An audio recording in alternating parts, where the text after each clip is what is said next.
Poshanam Bhava Sindhoscha Jnapadam Sarasampadaha Guru Padodakam Samyak Tasmai Shri Guruve Namaha Om.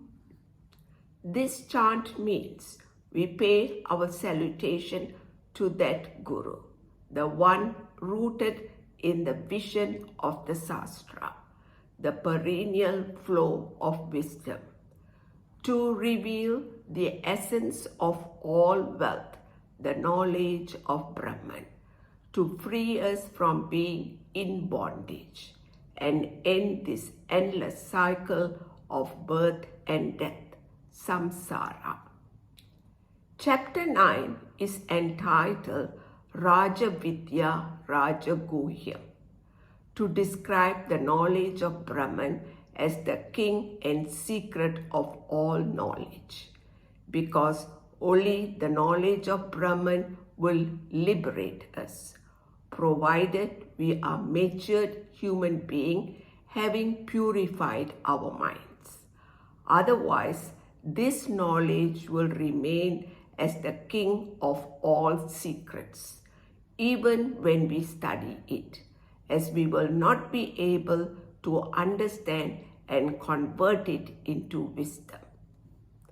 Om Namah Shivaya. Episode 41, Chapter 9, verses 1 to 7. The glories of the knowledge of Brahman. Sri Krishna begins the chapter by promising to teach in detail this greatest knowledge and secret without making any false statement on how to understand and convert this knowledge into wisdom, knowing which will release us from all that is inauspicious to be liberated. Idam tu te guyatamam pravakshyam yanasuyave jnanam vijnana sahitam yajñatva moksha se shubhat. In verse 2, Sri Krishna glorifies this knowledge.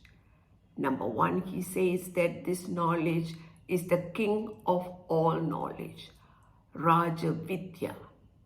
Like a king, this knowledge is self-shining, self-effulgent. Due to the Atma within, it illumines our intellect to be able to contemplate upon the knowledge of Brahman, to discover that we are Satchit Ananda Atma.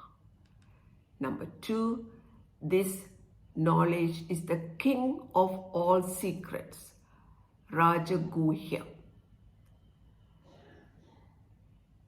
To be able to gain this knowledge, we must have a purified mind and be matured human beings. Otherwise, even when we study this knowledge, we cannot convert it to wisdom. It remains the greatest secret. Number 3, it is the greatest purifier. Pavitram Uttamam. Once we gain this knowledge and convert it to wisdom, it destroys our sanchita karmas to be liberated.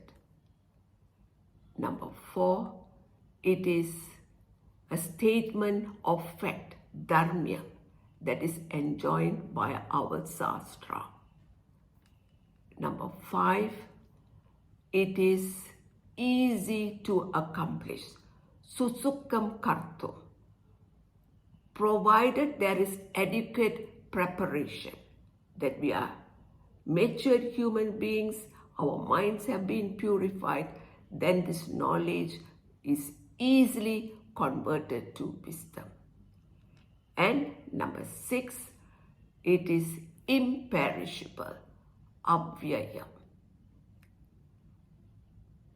Brahman is the only truth in this entire creation, and the knowledge is also imperishable.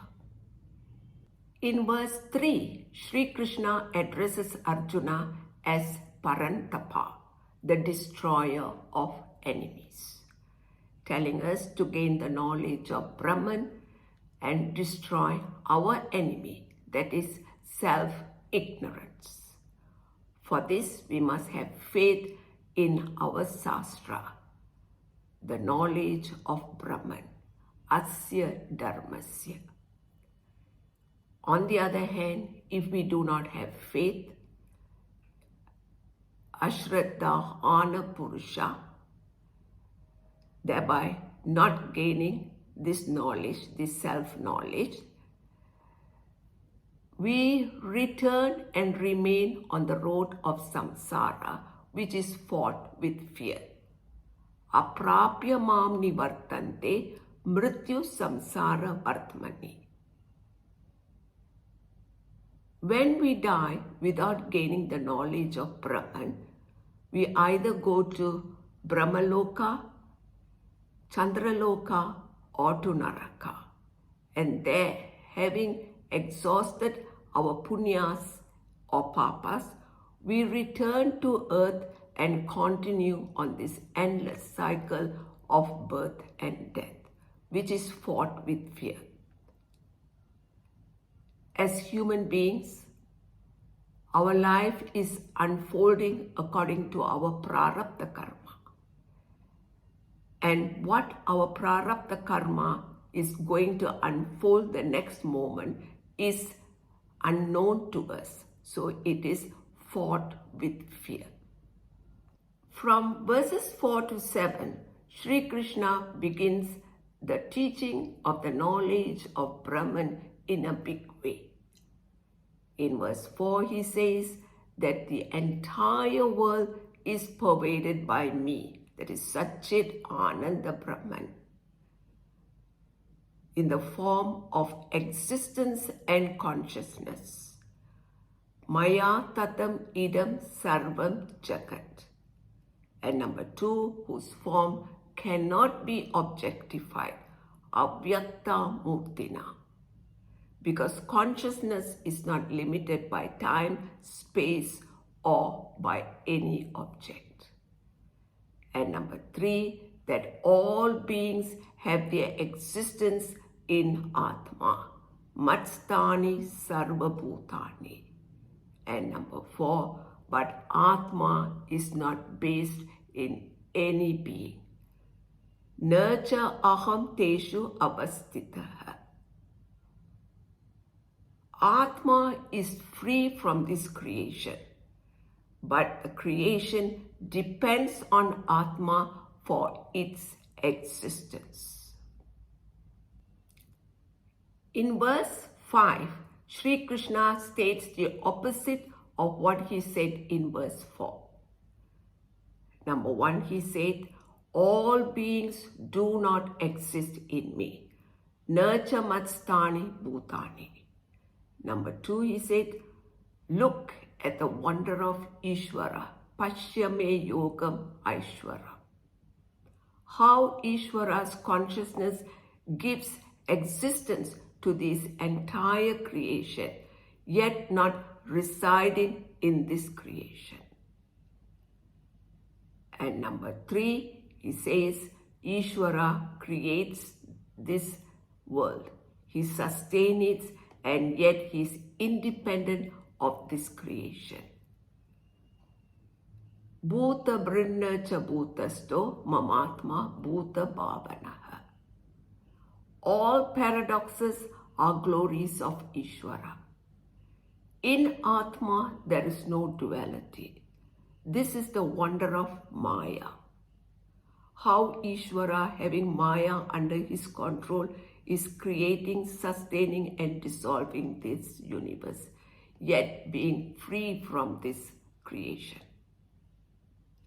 Ishvara is not involved in the big task of sustaining this creation. That is why Lord Vishnu is portrayed as lying down. Just by his presence, the sustenance goes on. These 2 verses completely destroys the concept of duality and the creation. In verse 6, Sri Krishna illustrates with an example what he said in verses 4 and 5. Number 1, he says that just like vast air that goes everywhere, always exists in space. Yata akash chito nityam vayu sarvatra go mahat. Air moves freely from one place to another. Air can move to a new place, but it cannot move away from space. Because space is superior to air. Air has its existence in space. Number 2, similarly, we must understand that we beings have our existence in Atma, Brahman. Tata sarvani bhutani matstani tyupadaraya. Wherever we go in this universe, we are never away from Brahman. Even in Brahmaloka, we are in Brahman. Nothing is away from Brahman. Brahman is not attached to this creation, and no burden is imposed by this creation or any being upon Brahman. In verse 7, Sri Krishna tells us what happened to us being at the dissolution of the cycle of creation. Number 1, he said, O Arjuna, all beings dissolve into my Prakriti at the dissolution of the cycle of creation. Sarva Bhutani Kaunteya Prakriti Yanti Mamikam. When the creation gets dissolved, we, the beings with our Sanchita karmas, resolve into Prakriti.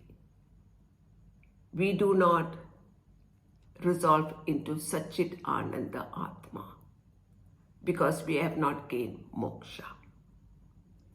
And number 2, when the next creation begins, Ishvara projects. He creates. Kalpakshaye punastani kalpaudau prasrujamyaham. The creation is exactly the same as before, to provide we beings a playground to work out our karmas and gain moksha. If we fail to do that, again and again, Ishvara creates, and again it dissolves. So the creation goes on and on and on. It is up to us when we want to resolve our Sanchita karmas, when we want to do our duties to purify our mind and gain the knowledge of Brahman. Otherwise, this cycle of birth and death can continue indefinitely. At verse 7, we shall take a break, and next we are going to see how Ishvara is the efficient cause of this creation. So till then, Om Namah Shivaya.